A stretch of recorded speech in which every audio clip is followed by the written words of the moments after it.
A newlywed couple's story should have been one of joy and celebration, a tale of two souls coming together to begin a lifelong journey. Laura Mitchell, 52, shared her happiness with the world through a single, heartfelt Facebook post. Wedding photos glowing with love and promise, her caption expressing the hope of a future filled with happiness. Friends and family liked, commented, and celebrated with her from afar. To them it seemed perfect. But that post, meant to symbolize unity and new beginnings, became the unwitting centerpiece of a story no one could have imagined. Just days after it was uploaded, headlines across Dallas, Texas, told a different tale. Laura Mitchell was dead, her lifeless body discovered in the home she shared with her new husband, Mark Davis. The very man who had vowed to cherish and protect her now stood accused of taking her life. The story could have ended there. Another tragic headline in an endless stream of senseless acts. But questions began to emerge. What could have driven a husband to such an act so soon after pledging his love? What happened in those few short days between their wedding celebration and that fateful night? This case would uncover troubling revelations, leaving investigators, friends, and family grappling with the shocking truth. Hidden beneath the surface of their whirlwind romance were secrets that no one saw coming. And the Facebook post, a simple gesture of happiness, would ultimately hold the key to understanding it all. What led to this devastating turn of events? And why did such a public declaration of love lead to such a private act of violence? This is the story of Laura Mitchell and Mark Davis, a case where the line between love and tragedy became dangerously thin. Mark Davis was 38, a man of quiet charm. Those who knew him described him as soft-spoken, reserved, and someone who preferred the background over the spotlight. His demeanor often made him a mystery, but not one that raised suspicion. He was a man who seemed to appreciate the simplicity of life and, by all accounts, appeared to be content with it. Laura Mitchell, on the other hand, was his opposite in many ways. At 52, she exuded warmth and confidence, a woman with an undeniable presence. As a successful entrepreneur, she had built a life that many admired. Her energy was magnetic, her laughter contagious, and her generosity well known among her friends and family. It was this contrast, Mark's quiet composure and Laura's outgoing nature, that made their relationship intriguing to those around them. Their love story began like something out of a modern romance novel. They met at a small business networking event in Dallas, a chance encounter that seemed destined. Despite the age difference and their differing personalities, they were drawn to one another. Within months, their connection deepened, and Mark proposed. The wedding was modest, held at the Dallas County Courthouse. There were no extravagant ceremonies or long guest lists. It was intimate and straightforward, just the way they wanted it. A handful of family and close friends attended, watching the couple exchange their vows under the courthouse's simple archway. It was a day filled with smiles, promises, and hope. A few days later, Laura posted the wedding photos on Facebook. Her caption read, "Forever starts now." The post received dozens of likes and comments from friends and family congratulating the couple. To everyone on the outside, this was a love story entering its happiest chapter. Their suburban neighborhood, nestled in the quiet outskirts of Dallas, seemed the perfect backdrop for their new life together. A quaint street lined with well-manicured lawns and friendly neighbors offered no hint of the storm that was about to break. As the world liked and shared Laura's post, celebrating her happiness, no one suspected that within the walls of their home, something was beginning to unravel. But beneath the surface, this picture-perfect couple was hiding a shocking secret. A secret that would come to light in the most devastating way imaginable. It was supposed to be a quiet evening. Laura Mitchell, still basking in the glow of her recent wedding, sat at the small desk in the corner of the couple's bedroom. Her laptop screen illuminated her face as she carefully selected which photos to include in her Facebook post. The courthouse ceremony, the celebratory dinner, the smiles and laughter, all moments she wanted to share with her friends and family. Clicking post, Laura leaned back in her chair with a satisfied smile. Within minutes, the notifications began to roll in. Likes, comments, and congratulations from loved ones near and far. For Laura, this was her way of marking the beginning of her new life, a life she believed would be filled with love and promise. But across the room, Mark Davis sat silently, his face unreadable. He glanced at Laura's laptop, the bright screen reflecting the photos she had just shared. He didn't say much at first, but something in his demeanor had shifted. When he finally spoke, his voice was low but sharp, cutting through the stillness of the room. "What made you think posting those pictures was a good idea?" Laura, caught off guard, laughed nervously. "What do you mean? It's just for my friends and family to see. Everyone does it." But Mark didn't laugh. His tone grew harsher as he pressed her with questions. Who gave her permission to share their private life so publicly? What did she think she was trying to prove? The conversation escalated quickly. What started as a disagreement turned into a heated argument that echoed through the quiet suburban home.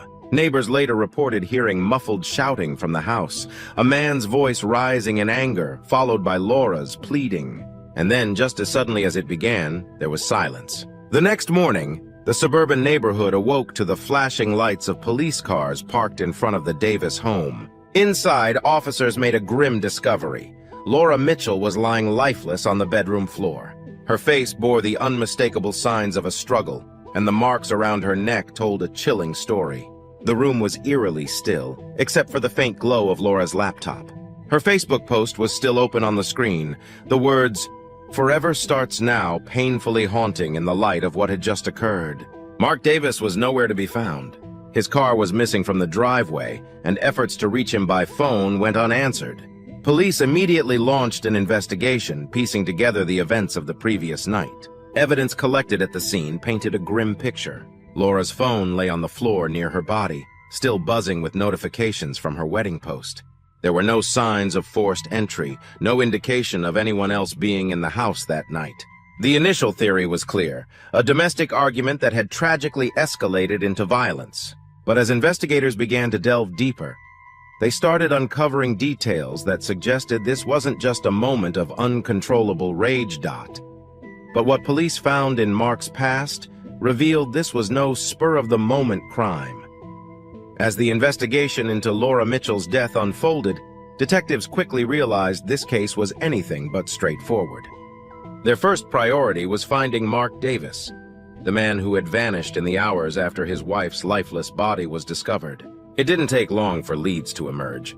A license plate reader flagged Mark's car near a rundown motel 50 miles from the couple's suburban home. When officers arrived, they found Mark in a disheveled state, sitting alone in a dimly lit room. He didn't resist arrest. In fact, he seemed oddly calm as he was escorted out in handcuffs. But it was what officers found in the room that raised even more questions. On the motel nightstand was a crumpled, handwritten note. The words scrawled on the paper pointed to Mark's emotional state. "I couldn't take it anymore. She humiliated me." The note was brief, almost cryptic, but it gave investigators their first glimpse into the mind of a man now suspected of murder. Back at the station, Mark's behavior shifted between quiet resignation and bursts of agitation. When questioned, he offered little in the way of an explanation, repeatedly blaming Laura's decision to make their life public for his actions. As detectives dug deeper into Mark's past, a troubling picture began to emerge. This wasn't the first time he had been at the center of emotional turmoil in a relationship. Several of Mark's ex-partners described him as controlling, someone who struggled with feelings of insecurity and jealousy. One woman recounted how Mark would demand access to her phone and email, accusing her of infidelity without cause. Another spoke of the emotional scars left behind after a bitter custody battle over their young son. Mark had fought fiercely, but the court had sided with the mother, leaving him resentful and emotionally unstable. These patterns of behavior cast a shadow over his marriage to Laura. While friends described their relationship as fast and intense, they also admitted there were red flags. Laura's close confidants told police that Mark often expressed discomfort about their 14-year age gap. He worried that people would judge him for being with a successful, older woman. But it wasn't just the age difference that bothered him. Friends revealed that Mark had grown increasingly agitated in the weeks following their wedding. He disliked how much attention Laura received online, especially after she started posting photos of their life together. For Mark, those posts felt like a betrayal of his desire for privacy. When detectives questioned Laura's friends and family, they painted a heartbreaking picture of a woman who wanted nothing more than to celebrate her happiness. "She was so proud of her marriage," one friend said. "She wasn't trying to upset anyone. She just wanted to share her joy with the people who loved her." And yet for Mark, those posts represented something far more personal, a perceived attack on his insecurities, a feeling of humiliation he couldn't shake. The case took another turn when forensic analysis revealed new evidence from the crime scene. A partial print on Laura's laptop confirmed Mark had been standing over her as she typed her final post. The timeline became clearer, a heated argument, escalating emotions, and ultimately a deadly outcome. By the time Mark was brought to trial, the details of his troubled past and fragile emotional state had captured public attention. But as more evidence came to light, it became clear that the motive for Laura's murder went deeper than anyone had imagined. As the case went to trial, shocking details emerged that left everyone questioning Mark's true motives. The courtroom was packed on the day Mark Davis's trial began. The case had captured national attention, and there was a palpable sense of tension in the air. As the trial unfolded, both sides presented their versions of events, but it was clear that this would not be a simple case of passion gone wrong. The prosecution argued that Mark's actions were calculated, driven by a deep-seated sense of humiliation and emasculation. They painted a picture of a man who had been consumed by jealousy and insecurity, someone who couldn't handle the idea of his wife flaunting their private life online. The Facebook post, they suggested, was the tipping point that pushed Mark over the edge. They pointed to the note found in his motel room, where Mark had written that he felt humiliated by Laura's actions. The prosecution contended that this note wasn't just a reaction to a single moment of anger. It was evidence of premeditation. Mark had planned to confront Laura, and in that moment, when emotions reached a boiling point, he made the fateful decision to kill her. On the other side, the defense attempted to argue that the crime was not premeditated. They painted a picture of an emotionally unstable man, someone who had endured years of hardship and felt pushed to the brink. According to the defense, Mark's actions were the result of an intense emotional outburst, not a planned act of murder. They pointed to his troubled past, his emotional instability, and the overwhelming sense of betrayal he felt in that moment. In their view, it wasn't the culmination of a calculated scheme, but rather a tragic, spur-of-the-moment decision made in the heat of anger. Despite their arguments, the jury was not convinced. After several days of deliberation, they reached a verdict. Mark Davis was found guilty of second-degree murder. The judge, after hearing the details of the case and considering the emotional turmoil that led to the crime, sentenced him to 25 years in prison. It wasn't a life sentence, but for Laura's family and friends, it was a small measure of justice.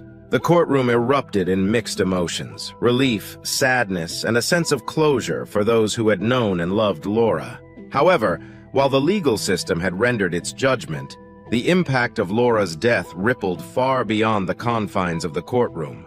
The true weight of this tragedy was felt most profoundly by those closest to Laura, her friends, family, and business associates. For them, the loss was not just a matter of grief. It was a deep, unsettling question of how someone they trusted, someone they had welcomed into their lives, could commit such an unthinkable act. This was a case that left scars on more than just the legal system. While Mark would spend the next 25 years behind bars, the questions remained. What led him to this point? Could anyone have seen it coming? Was it just a tragic accident? Or was there something darker at play beneath the surface? But the story doesn't end here. As the case closed, many were left wondering, what was the true cost of this tragedy? Not just for Laura, but for everyone who had known her. The ripple effects of one Facebook post, the fragility of the human psyche, and the consequences of a moment's rage that changed everything. The tragic death of Laura Mitchell left a lasting impact on more than just her immediate family. It sparked a larger conversation, one that many had hoped would remain in the shadows, never to see the light of day. As Laura's family, friends, and colleagues slowly began to come to terms with the events that unfolded, they made it their mission to speak out about the signs of toxic relationships and the dangers of oversharing on social media. Her family, devastated by the loss, became strong advocates for domestic violence awareness. They began speaking at events, sharing their personal grief in an attempt to help others who might find themselves in similar situations. What happened to Laura, they explained, wasn't just an isolated incident. It was a tragic example of how unchecked jealousy, insecurity, and the pressures of modern life could escalate to unimaginable consequences. One aspect of this case that sparked public conversation was the role social media played in the events leading up to Laura's death. Her excitement over her recent marriage was evident in her online posts, where she shared wedding photos, intimate moments, and her overwhelming happiness. In hindsight, her family and friends wondered if it was this very oversharing that contributed to Mark's feelings of humiliation and rage. Social media, once seen as a tool for connection, was now being questioned as a potential trigger for toxic behaviors. Could the constant need to portray a perfect life online have caused irreparable harm? Could the validation of the world's opinions have made Mark feel like an outsider in his own marriage, driving him to a breaking point? As Mark now spends his days behind bars, questions remain about his emotional state. Is he remorseful for what he did? Has he come to terms with the gravity of his actions? Or does he still justify his decision, claiming that it was the culmination of a series of betrayals and misunderstandings? Those who followed the case closely reported that Mark showed little emotion during his trial, offering only vague expressions of regret.